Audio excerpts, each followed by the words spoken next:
We're Team Racers, and this is the Next Generation Project. Over 50% of women said when they entered a male-dominated trade that they felt discouraged when they were entering that field of work. I had the pleasure of talking to Miss Shelby Fisher, which she's one out of the 3 techs from Monster Jam. She talked about how she had people tell her that she wasn't going to make it while she was in school. I can relate to that because with me being in a male-dominated field, I have been told those same things, that I'm not going to make it far and that I'm just a girl. In the past year, I've had the privilege to work with Gina Knowles, who is a former racer and current member of Chevy Performance. I got to meet her at the Battle of Broadways held at Nashville Fairgrounds. I'm going to let you take a minute to read her quote about what she has to say in the industry. It's a pretty powerful quote about the industry. In the past 2 years, I've worked in the NASCAR and ARCA Menard Series garages as a media girl and photographer. In these 2 years, I've had to work hard to show my male colleagues that I was here for business and I was here for a mission, and I wasn't just a pretty girl in the garage. The ladder for female talent in motorsports is fundamentally broken. Only 7 to 13% of competitors in motorsports are female, and of that 7 to 13%, their careers only last 1 to 5 years on average, as opposed to 12 years for their male counterparts. For the Next Generation Project, our vision is to build a community within the motorsports that allows the next generation of girls to share their passion and be accepted for that. Our mission is to build a career pathway for the next generation of girls to succeed on the track, in the garage, and in leadership positions. So now that we've addressed some of the issues, let's talk about how we're going to fix them. We've put up a 5-step plan to address some of the roadblocks that face women in motorsports today. So first, we're going to have talent development and early access for female drivers in the industry. We're also going to have off-track workshops and community events for grade school age girls in the community to help them get used to and interested in motorsports. We're also going to have industry events and partnerships with sponsors, tracks, teams, and OEMs. And finally, we're going to bring it all together with some really great and powerful storytelling on our digital platforms across social media. 45% of women said that they would be more focused in one motorsport if there was more female drivers. So we're going to do the driver development program. That is going to focus on your skill building, your rookie clinics, your junior coaching and mentorship, and your representation training. For your skill building, that's just getting your foot in the door, getting your feel of how you want everything to operate. For your rookie clinics, that's going to be getting in the car, figuring out your strategies, how you would like to handle that particular vehicle. For your junior coaching and mentorship, we're going to put you with a female driver, and you're going to learn her ins and outs and her strategy.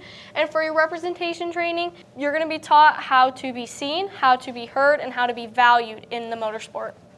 So all of our applicants are going to have to pass a social media review and an interview.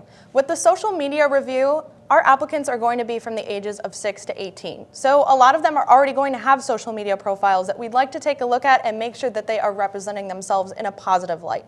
For those who are too young to have social media profiles, we'll actually give them some coaching as part of this process in order to help them build up a positive social media image.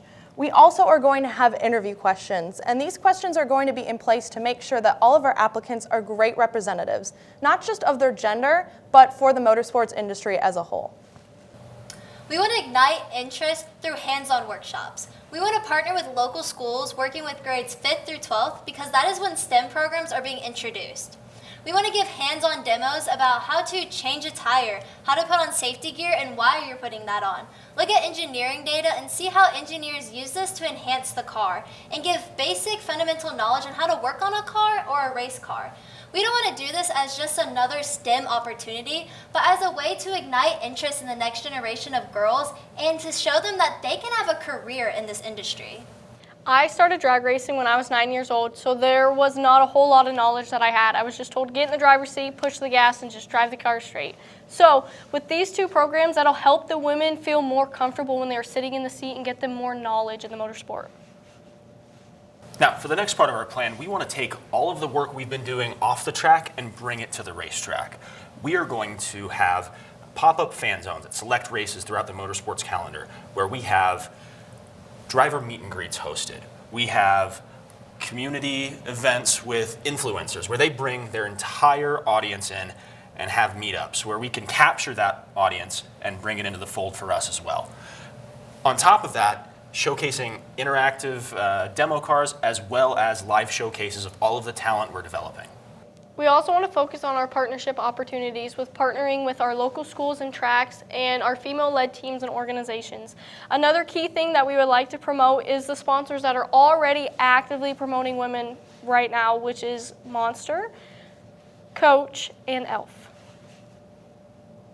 So bringing all of these components together, we want to highlight every aspect of our campaign across social media platforms.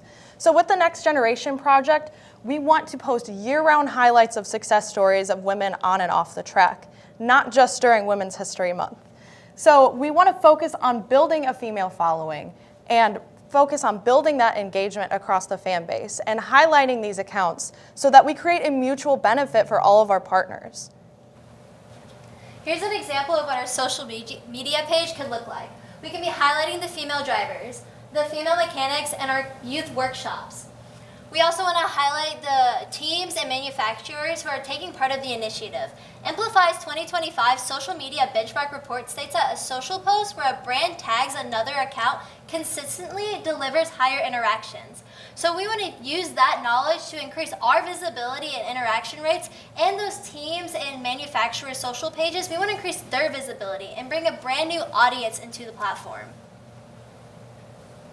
Now, how are we going to implement this? We want to implement this through WIMNA. WIMNA's mission is to advance, connect, and enable, and we believe that this can do all three and enhance that mission. We're able to advance the next generation of women in the motorsports industry, and we can partner with series such as NASCAR and IMSA to provide pit pass access and racing experiences to connect them with the industry and the sport. And we can offer financial incentives for teams and manufacturers to enable the next generation of girls to get job placements. I've had the privilege to talk with Megan Ryder, who is the first female-led engineer in the IMSA Michelin Pilot Challenge to win a championship. And I asked her if she thought this could be implemented in today's industry, and she said 100%. And she thinks that this is an amazing program to get the next generation of girls involved and interested into the motorsports industry. Whenever I was talking to Shelby, I also brought up the idea to her, and she said that it would fit this world perfectly. Because not only do we need to focus on what the racers are doing during their day-to-day, we also need to focus on what they need to do to prepare and everything that they need to do before the race, plus all the events and everything that takes care after the race as well. Now, the next question you're probably asking yourself after hearing all of those strategies is, who's paying for this? So, we want to take what we've learned in motorsport sponsorship and apply that to fundraising for this project. We want to identify who is going to benefit from initiatives like this and then show them that it's not only the right thing to do, but it's a good business move as well. So, as you can see here with our ROI breakdown, if we can bring in female drivers that can bring in sponsorship on their own independently, that brings in a lot of money into the motorsports economy that wouldn't necessarily have come into it otherwise. On top of that, that 45% of fans, or that 45% of female fans that don't quite follow racing as closely because there aren't female drivers, if we bring people into the fold and conservatively value their average lifetime fanship at $20, that is a lot of money into the motorsports economy. It makes business sense to do this. The Next Generation Project isn't just another diversity program. This is a movement for women. There are already many great initiatives out there for women in motorsports, but many of them stop at just awareness. The Next Generation Project is going to take it a step further by providing the next generation of girls with hands-on experience and direct access to the industry. Through driver development and hands-on workshops, we're providing the knowledge and confidence for the next generation of girls to grow in the space. Through partnerships with NASCAR and IMSA to provide pit pass access and race day experience up close, we are showing the next generation of girls that they belong in the industry. The Next Generation Project isn't just an opportunity, it is the cultural change. This is where women start to feel heard, seen, and valued, not just as a statistic, but as the future of the industry. We're not here to follow the change, we're here to fuel the change.